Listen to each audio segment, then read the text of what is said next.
তাৰমানে যেতিয়া সিহঁতে আমাৰ ওপৰত কেছ কৰিছে তেতিয়া আমি সংগ্ৰাম সমিতিৰ মানে সহায় বিচাৰিছিলো।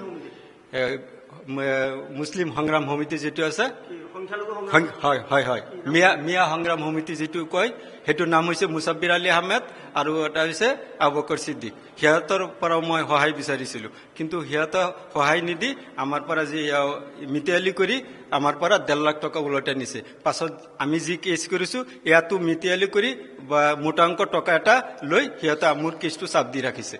তাৰমানে বহুত বাংলাদেশী মানুহৰ নাম NRC-ত সোমাইছে নেকি এনেকে টাটা চোৰ কৰি? হয়, মই নিশ্চিন্ত মই ক'ব পাৰিম যে এইকাৰণে মই এটা নিউজত দিছো, চেনেলত দিছো। চেনেলত যিহেতু বাদ দিয়ক, কি হৈছে সেইটো কওক।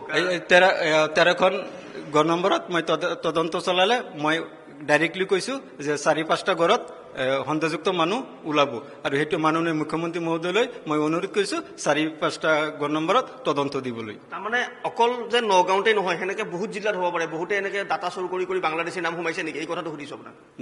সেইটোতো মই যিটো তদন্ত দিছো এনেকুৱা তদন্ত ওলালে, তদন্ত ধৰা পৰিলে সেইটো ওলাব পাৰে, সেইটোতো মই ডাইৰেক্টলি ক'ব নোৱাৰো। যেতিয়া আমাৰ ওপৰত সিহঁতে কেছ কৰিছে, হয়, সংখ্যালঘু সংগ্ৰাম পৰিষদৰ নেতা আবু বকৰ ছিদ্দিক আৰু মুছাব্বিৰ আলী আহমেদ আৰু কেছ কৰিছে নাজিমুদ্দিন আহমেদে আৰু আনোৱাৰ হুছেইনক আমি বিশ্ব দালাল ক'ব পাৰি। সিহঁতে বহুত এনেকুৱা চিটিং, সিহঁতৰ কামেই এইটো।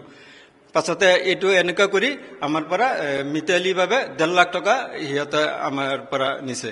আৰু পাছতে যেতিয়া মই কেছ কৰিছো ওলটাই, তাৰ পৰাও এই সন্দেহযুক্ত মানুহখিনিৰ পৰা আৰু বহুত টকা লৈছে, লৈ আমাৰ কেছটো চাপ দি ৰাখিছে।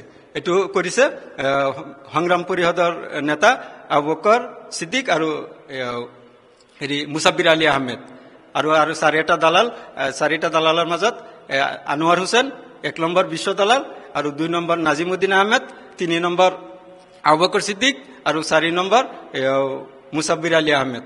তাৰমানে এনেকুৱা সংখ্যালঘু সংগঠনে বিভিন্ন বাংলাদেশী নাগৰিকৰ নাম ভৰাই ভৰাই পইচা লৈছে নেকি ডাটা চুৰ কৰি কৰি? হয়, মোৰ তাত যদি এনেকুৱা হৈছে, মই খাটাং এনেকুৱা হ'ব পাৰে। আৰু সিহঁতে চিৰি কৈ থাকে যে অসমত এটা বাংলাদেশী নাই, হিমন্ত ছাৰৰ ওচৰত এনেকুৱা মানে আৰোপ লগাই কৈ থাকে।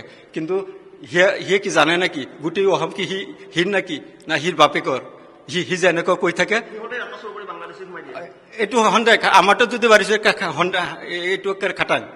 এই এনেকুৱা যদি হৈছে, আমাৰ লগত যদি এনেকুৱা হৈছে গোটেই অসমখন, সেইকাৰণে মই কৈছো আমাৰ মাননীয় মুখ্যমন্ত্ৰী মহোদয়লৈ আমাৰ এইখিনি তদন্ত দিলে ইনশাল্লাহ সকলো তথ্য পোহৰলৈ আহিব।